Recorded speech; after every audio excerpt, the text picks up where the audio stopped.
Bwana Yesu asifiwe sana. Ninamshukuru Mungu na kumtukuza sana Mungu kwa nafasi ambayo ameiachilia na kibali ambacho ametupa kwa ajili ya kujifunza tena neno lake au kujifunza habari za kwake. Na siku ya leo tutakwenda kujifunza kuhusiana na uungu wa Bwana wetu Yesu Kristo au uungu wa Yesu. Kumekuwa na swali na kumekuwa na mijadala mingi kuhusiana na je, ni kweli Yesu ni Mungu?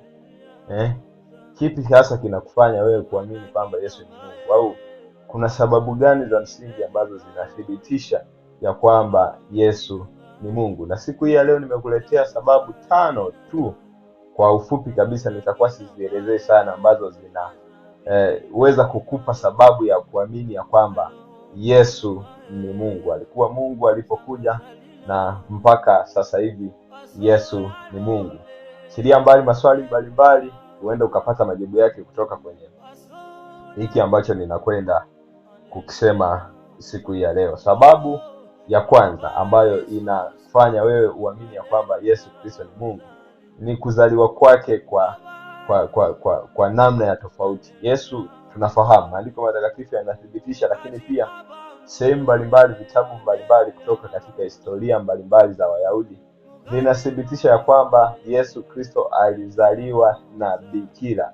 Kumbuka, Wayahudi sio Wakristo. Asilimia kubwa ya Wayahudi sio Wakristo. Ni 2% tu ya Wayahudi ambayo ni Wakristo, sio zaidi ya 5%, 2 mpaka 3.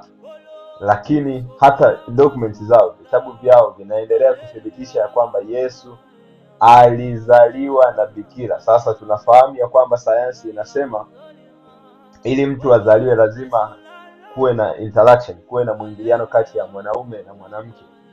Mwanamke peke yake hawezi kumtengeneza mtu, na mwanaume peke yake hawezi kutengeneza mtu. Lazima zile chromosomes zikutane, za kike na za kiume, ndipo zitengeneze mtu au azaliwe mwanadamu. Kwa hiyo kama Yesu alizaliwa na bikira, maana yake tayari sayansi yenyewe inakataa, inasema hapana, huyu hawezi kuwa ni mtu, maana yake ni kitu kingine. Ndio maana hiyo ni sababu mojawapo tosha ambayo inathibitisha ya kwamba Yesu ni Mungu. Watu wengine wote tumezaliwa na wanadamu, tumezaliwa kutokana na mwingiliano wa baba na mama au mwanamke na mwanaume, lakini yeye alizaliwa na bikira, maana yake yeye ni Mungu. Sababu ya pili ni maisha yake bila dhambi. Yesu alipokuwepo hapa duniani aliishi pasipo kufanya kosa lolote, pasipo kutenda dhambi yoyote. Maandiko matakatifu, Biblia inathibitisha hilo. Lakini pia hata watu wote walioinuka, kina Mtume Muhammad, kina nani, watu wote, hata wewe ambaye huamini kama Yesu ni Mungu, huwezi kuthibitisha kosa alilolifanya, huwezi kuthibitisha dhambi aliyoifanya. Hajawahi kutenda dhambi. Hata waliomhukumu mpaka kwenda kwenye kifo chake walikuwa wakimsingizia makosa mbalimbali. Kumbuka ule usiku ambapo alikuwa anaelekea kufa, alipitishwa katikati ya watu mbalimbali, alipitishwa katika watawala mbalimbali. Ukisoma ni watawala sita wa Kirumi, na wote hawakuona kosa ndani yake, hawakuona dhambi yoyote ambayo ameifanya. Mwisho wa siku akasema, basi tutamhukumuje sasa huyu? Itabidi atafute namna ya kumwachilia, kwa sababu Wayahudi wanataka asulubiwe, lakini haoni kosa. Akasema, basi kwa sababu mna utamaduni wenu kwenye kila Pasaka ya kuachilia mfungwa mmoja, basi chagueni, nimwachilie Yesu au nimwachilie Baraba. Wakasema Yesu asulubiwe, Baraba aachiliwe. Kumbuka Yesu hakuwa hata mfungwa, alikuwa tu ni mtuhumiwa, lakini walipochunguza wote hawakuona kosa lake hata moja. Kwa hiyo maisha yake ya kutokuwa na dhambi hapa duniani yanathibitisha ya kwamba yeye si mwanadamu, kwa sababu wanadamu wote tunatenda dhambi. Wote waliopita, watu maarufu, watu wenye fedha, watu walikuwa na fikra kubwa na mambo makubwa ya kufikiria, kina Plato, kina Aristotle, kina watu wote ambao unawafahamu, kina Bill Gates, kina nani, watu wote tunatenda dhambi, lakini yeye hakutenda dhambi. Kwa hiyo hii ni sababu tosha ya kuonyesha kwamba yeye ni Mungu, kwa sababu asiyetenda dhambi ni Mungu peke yake. Wanadamu wote kutenda dhambi. Lakini sababu ya tatu ambayo inathibitisha ya kwamba Yesu Kristo ni Mungu ni kifo cha Yesu pale msalabani. Unajua bana, nikisema tu kifo watu wengi tunakufa, lakini kifo chake kilikuwa cha tofauti kidogo. Kumbuka wakati anapoelekea kufa kuna matukio mengi yalitokea. Kwanza, mchana ilikuwa giza kwa muda wa masaa matatu, kutoka saa 6 mchana mpaka saa 9 kulikuwa na giza, hapakuwa na mwanga kabisa. Haijawahi kutokea hiyo. Vimetokea vitu vingine vya kichawi, lakini kama hiyo haijawahi kutokea. Mtikisiko mkali ulitokea, watu walifufuka, makaburi yalifunguka, watu wakafufuka. Ni kitu ambacho kinathibitisha ya kwamba hakuwa mwanadamu. Na hata baada ya hayo yote kutokea, alipokata roho, hata yule aliyekuwa na msulubu akasema hakika huyu alikuwa ni mwana wa Mungu. Hata yeye alipoyatazama yale akagundua kabisa, hapana, hiki kifo sio cha kawaida. Wengine wanakufa lakini hawafi namna hii. Lakini kitu kikubwa zaidi ambacho kinaendelea kuthibitisha uungu wake ni kufufuka kwa Yesu. Kumbuka wanadamu wote wanakufa, lakini kufufuka, hicho ni kipengele, haijawahi kutokea. Na wale wote ambao wamefufuka walikufa tena, kina Lazaro, kina nani, hata waliofufuliwa walikuja wakafa tena. Lakini Bwana wetu Yesu Kristo alipokufa, akakaa siku ya kwanza, siku ya pili, siku ya tatu, alipofufuka hajarudi tena kabrini, akakishinda kifo, akaishinda mauti. Hilo tu linatosha. Yaani hata kama ukitoa sababu nyingine zote, hilo peke yake linatosha kuthibitisha ya kwamba huyu hakuwa mwanadamu, kwa sababu kikawaida mwanadamu hawezi kufufuka.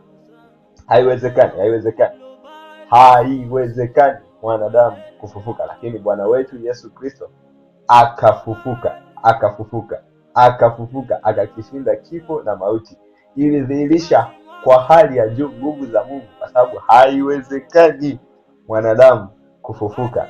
Watu wengi maarufu wamekuja wakafa wakaisha, kina Magufuli, kina nani, kina wengi unaowafahamu wote, ma critical thinkers wote, they died na hawajawahi kufufuka tena. Hata waanzilishi wa dini mbalimbali na imani mbalimbali wote unaowafahamu, kina Mtume Muhammad, wengine walioanzisha kina Mabudha huko, watu wa China, watu wa wapi, dini zote unazozifahamu, imani zote unazozifahamu, waanzilishi wake walikufa na hawakufufuka. Lakini Bwana wetu Yesu Kristo alikufa na akafufuka. Maana yake hiyo inatosha kuthibitisha ya kwamba yeye ni Mungu. Ndio maana Ukristo ni imani pekee ambayo inamwamini Mungu wa kweli na inamwamini Mungu. Sasa nitakushangaa sana wewe unayefikiria kwamba wanamwabudu mtu, wakati kuna sababu za kutosha. Hata sayansi yenyewe inakataa kwamba Yesu ni mtu. Sayansi inakataa, kwa sababu sayansi inasema lazima kuwe na interaction ya mwanaume na mwanamke.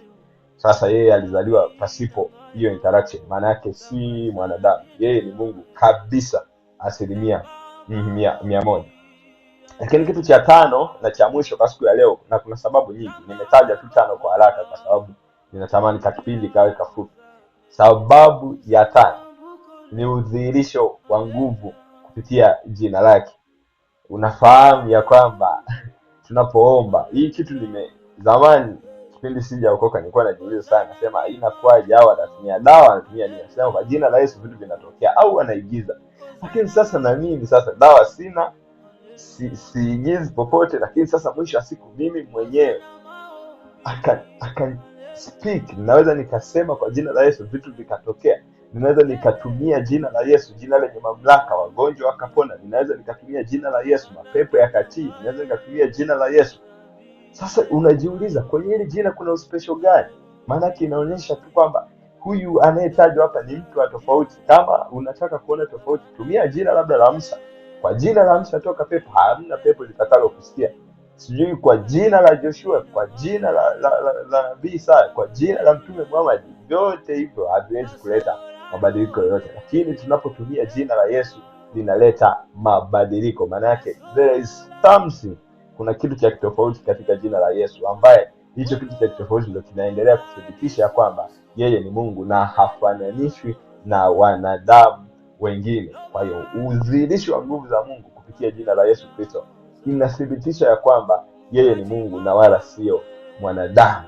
Ni sababu 5 kati ya sababu nyingi ambazo zinathibitisha kwamba Yesu Kristo ni Mungu. Yesu Kristo ni Mungu. Wewe ambaye bado hujamwamini Yesu Kristo, unaweza ukamwamini Yesu Kristo kuwa Bwana na Mwokozi wa maisha yako ili ukombolewe, kwa sababu Ukombozi unafanywa na Mungu mwenyewe aliyetuumba. Hatutaki kutegemea wanadamu, hatutaki kutegemea vitu vingine. Tunataka tumtegemee Mungu aliyetuumba, kwa sababu yeye ndo anajua sisi tuna shida gani, tuna matatizo gani. Kwa hiyo muamini Yesu Kristo upate wokovu. Hakuna wokovu nje ya Yesu Kristo. Maana yake hakuna wokovu nje ya Mungu. Muamini Yesu Kristo upate wokovu. Yoyote asiyemwamini Yesu Kristo ameshakwisha kuhukumiwa. Atakayemwamini ameurithi ufalme wa milele na atakuwa ameshaokolewa.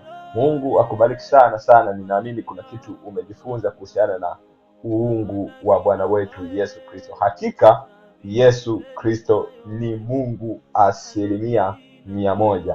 Mungu akubariki sana.